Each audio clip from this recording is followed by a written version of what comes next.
क्या महेंद्र सिंह धोनी हमें खेलते हुए दिखाई दे रहे हैं आखिरी बार? और क्या रविंद्र जडेजा आईपीएल 2022 के बाद छोड़ देंगे चेन्नई का साथ? लेकिन इन सब के बीच सबसे बड़ा मुद्दा यह है कि माही के बाद कौन बनेगा भविष्य में सीएसके का नया कप्तान।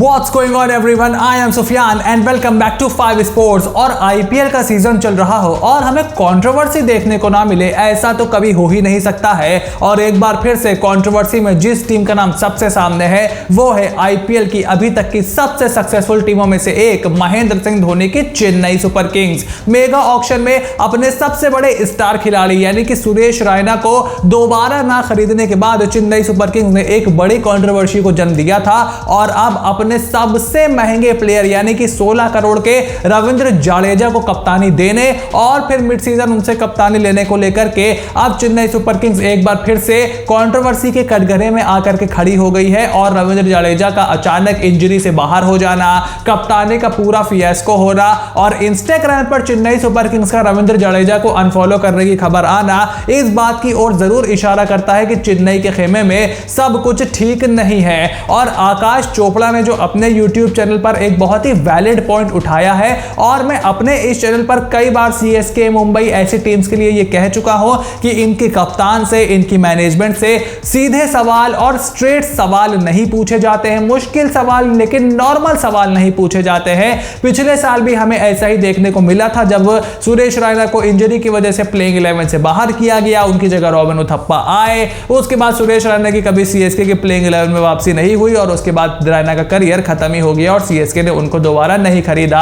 और अब देखने में ऐसा ही लगता है कि रविंद्र जडेजा भी उसी तरफ जा रहे हैं। हालांकि सीएसके के सीईओ काशी विश्वनाथ ने ऑफिशियल स्टेटमेंट जरूर दिया है और चेन्नई सुपर किंग्स के ऑफिशियल स्टेटमेंट को अगर आप एक एक शब्द को टटोल कर देखेंगे तो इसमें पिक्चर साफ करने की कोशिश की गई है, लेकिन पिक्चर जितनी साफ करने की कोशिश की गई है मुझे वो उतनी ही ज्यादा धुंधली नजर आ रही है, क्योंकि यहां पर यह कहा गया है कि जडेजा हमारे प्लान्स में हमेशा रहेंगे। अब प्लान्स में रहना और टीम का एक मजबूत स्तंभ होना, टीम का एक मजबूत हिस्सा होना, दोनों में काफी फर्क है। ये यहां पर शब्दों से थोड़ा बहुत खेलने की कोशिश की गई है in my opinion and I will not be surprise अगर रविंद्र जडेजा आगे जाते हुए हमें चेन्नई सुपर किंग्स से खेलते हुए ना दिखे। लेकिन जडेजा खेले या ना खेले, एक बात तय है कि जडेजा अब सीएसके के कप्तान तो कभी नहीं बनने वाले हैं और इस बारे में भी कोई दो राय नहीं है कि रविंद्र जडेजा की बल्लेबाजी, उनकी फील्डिंग, उनकी गेंदबाजी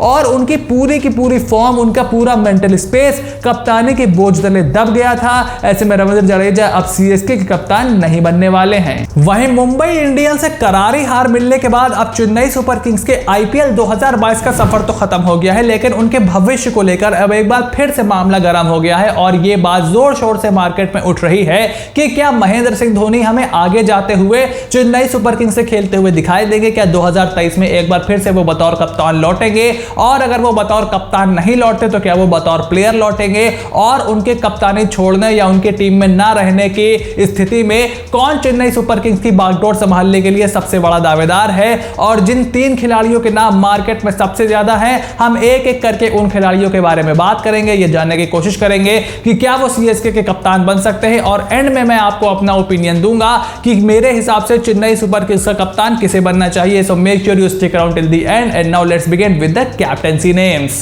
नंबर 1 प्लेयर जो चेन्नई सुपर किंग्स का अगला कप्तान बनने का एक बड़ा दावेदार बनकर के सामने आया है is none other than their opening batsman Ruturaj Gaekwad.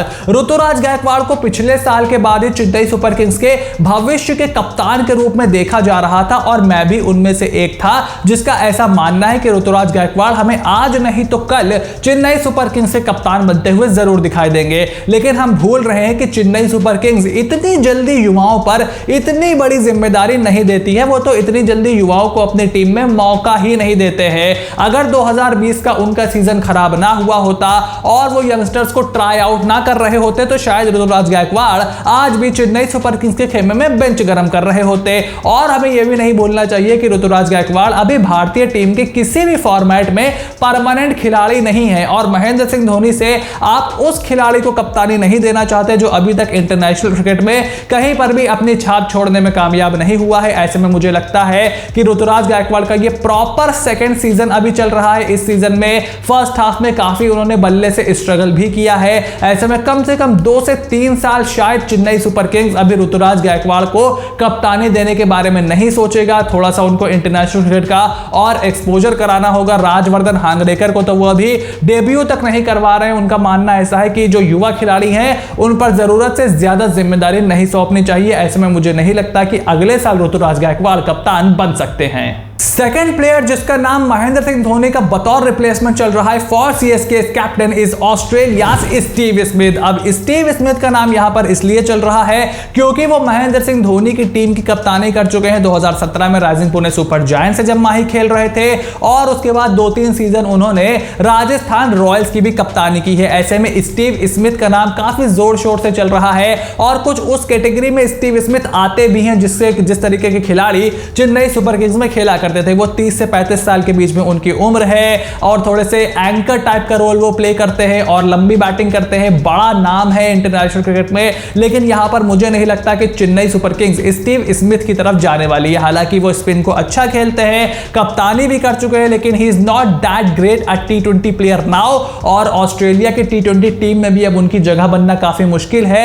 और अगर आप एक बतौर विदेशी कप्तान को कप्तान बना देते हो महेंद्र सिंह धोनी की जगह, जो सिर्फ एक स्किल लेकर के आता है, ना ही वो ऑलराउंडर है, ना ही वो विकेट कीपर है, ना ही वो फिनिशर है, तो एक प्रॉपर टॉप ऑर्डर बैट्समैन को अगर आप लेकर के आते हो तो ऋतुराज गायकवाड़ जो कि उसी शैली के बल्लेबाज है, डेवन कॉनवे जो कि अच्छा प्रदर्शन कर रहे हैं, आप भविष्य में उनको बतौर विकेट कीपर भी देख रहे हो, सैम करन की तरफ चेन्नई सुपर किंग्स को बोली लगानी ही लगानी है अगले साल। तो ऐसे में अगर आप इतने विदेशी खिलाड़ियों को टॉप नहीं रख दोगे तो फिर आपको नीचे भारतीय खिलाड़ियों से काम चलाना पड़ेगा। फिर महेश दीक्षाना का क्या होगा, तो ऐसे खिलाड़ियों को भी आपको देखना पड़ेगा। तो मुझे नहीं लगता कि यहां पर ना ओपनर या नंबर 3 में जो खिलाड़ी खेलता हो उसकी तरफ चेन्नई सुपर किंग्स जाने वाली है। और फिर स्टीव स्मिथ तो वैसे भी T20 फॉर्मेट के अच्छे प्लेयर अब नहीं रहे। तीसरा बड़ा नाम जो चेन्नई सुपर किंग्स का भविष्य में कप्तान बनने के लिए एक बड़ा दावेदार बताया जा रहा है, खास करके फैंस के द्वारा, is England new test skipper Benjamin Andrew Stokes.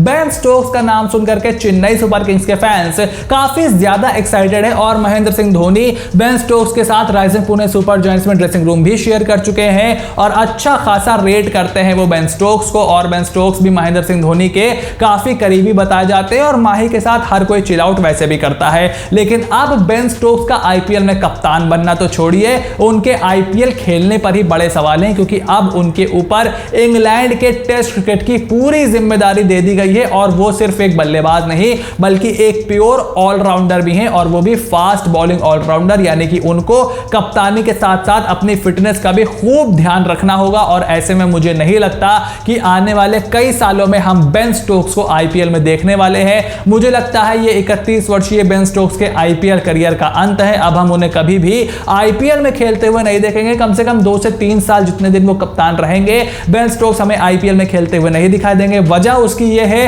कि आईपीएल के मैचेस आने वाले समय में और बढ़ेंगे। इस साल बढ़े हैं, आने वाले समय में और बढ़ेंगे। 96 मैचेस हमें आने वाले 1 से 2 सालों में दिखेंगे। और इंग्लैंड का जो टेस्ट सीजन है वो शुरू होता है जून से जुलाई के बीच में, और उसके बाद वो सितंबर तक चलता है। और उसके बाद आप एशिया में टेस्ट सीरीज खेलने इंग्लैंड की टीम जाती है, या कभी एशेस खेलने जाती है नवंबर दिसंबर के महीने में। और उसके बाद वर्ल्ड कप ऐसे टूर्नामेंट भी हुआ करते हैं। तो 3 से 4 टेस्ट सीरीज इंग्लैंड खेलती है। सबसे ज्यादा टेस्ट क्रिकेट इंग्लैंड की टीम खेलती है।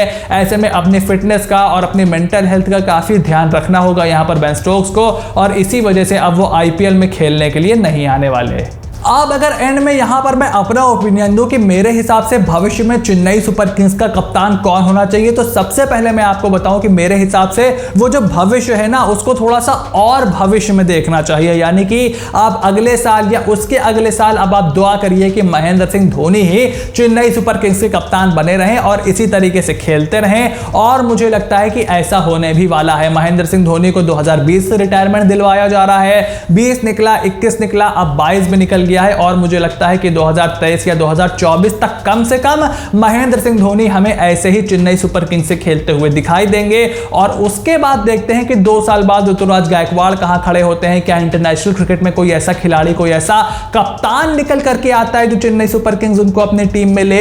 क्या चेन्नई सुपर किंग्स की टीम में जडेजा होते हैं, क्या दीपक चहर होते हैं, कितना पैसा उनके पास होता है, धोनी जब जाएंगे तो कितना पैसा वो छोड़ करके जाएंगे, क्या उनका अमाउंट अगले साल थोड़ा सा कम किया जाएगा। ये सारी चीजें हमें थोड़ा सा देखनी पड़ेंगे। लेकिन हाल फिलहाल में कम से कम अगले साल के लिए 2023 का जो आईपीएल है वहां महेंद्र सिंह धोनी कहीं नहीं जाने वाले। और उसकी एक वजह और भी है क्योंकि अगले साल से आईपीएल, हम इस साल आप जैसे जानते होंगे कि आईपीएल के मीडिया राइट्स आए हैं और अगले साल जो भी उसके मीडिया राइट्स जिस चैनल पर हम आईपीएल देखने वाले हैं वो जरूर चाहेगा कि महेंद्र सिंह धोनी आईपीएल खेले ताकि उससे वो थोड़ा और ज्यादा पैसा, थोड़ी और ज्यादा व्यूअरशिप इकट्ठा कर पाए। तो मुझे नहीं लगता कि माही कहीं भी जाने वाले हैं और चेन्नई सुपर किंग्स उन्हें कहीं जाने देने वाली है। और मेरे हिसाब से जिस तरफ देख सकती है चेन्नई सुपर किंग्स वो है ऋतुराज गायकवाड़।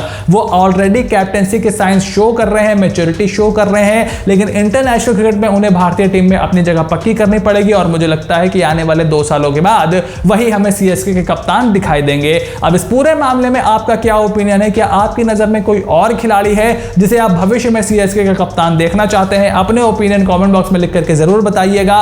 वीडियो पसंद आई हो तो वीडियो को लाइक करिए, मेरा काम पसंद आ रहा हो then click on the subscribe button, press the bell notification, become part of the family, make sure to follow me on Twitter and Instagram and I will see you soon with another video.